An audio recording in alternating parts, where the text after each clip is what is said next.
Kebijakan work from home bagi ASN dan pegawai swasta akan segera diterapkan oleh pemerintah.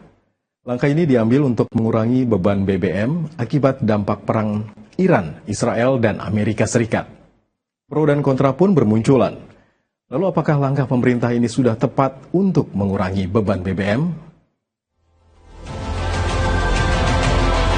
Dilakukan efisiensi dari berbagai KL.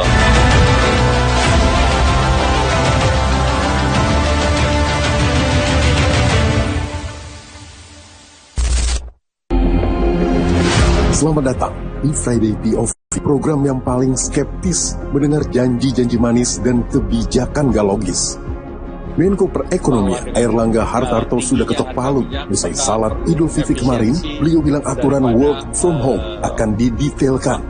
WFH akan berlaku untuk ASN dan diimbau buat swasta. Katanya biar ekonomi jalan, tapi BBM aman. Tapi tunggu dulu. Menteri Keuangan Purbaya Yudi Sadewa malah lebih berani lagi.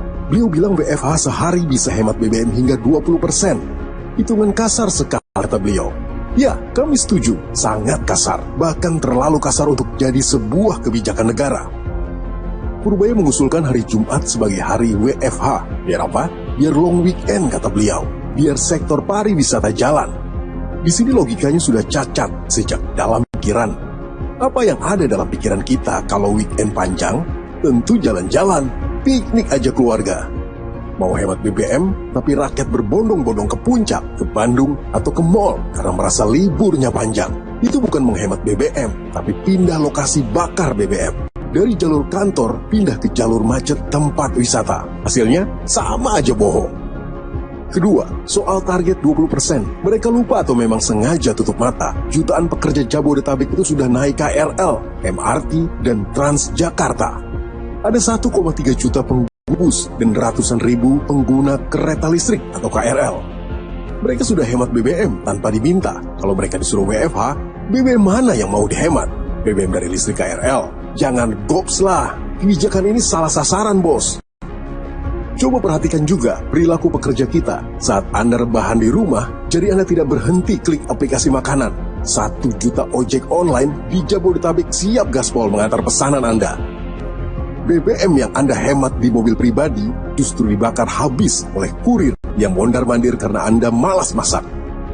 Ini namanya kebocoran yang disengaja. Matematika pemerintah tidak menghitung asap dari knalpot abang ojol dan kurir e-commerce.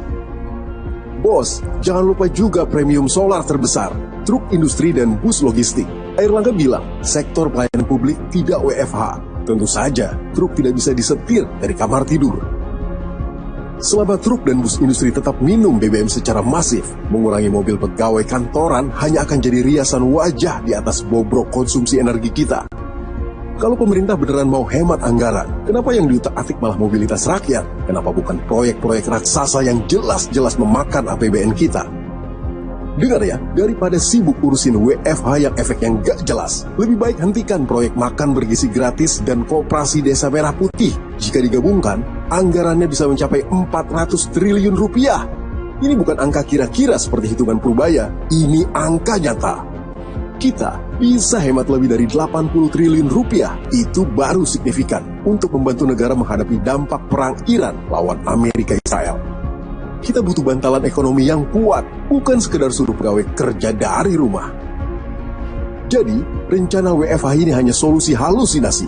Jika negara nggak berani reformasi anggaran secara radikal, WFH hari Jumat hanya akan jadi hari libur nasional terselubung di tengah krisis dunia. Pakai data yang benar, jangan ngarang kebijakan yang tidak mengubah keadaan. Sampai jumpa di Friday POV pekan depan.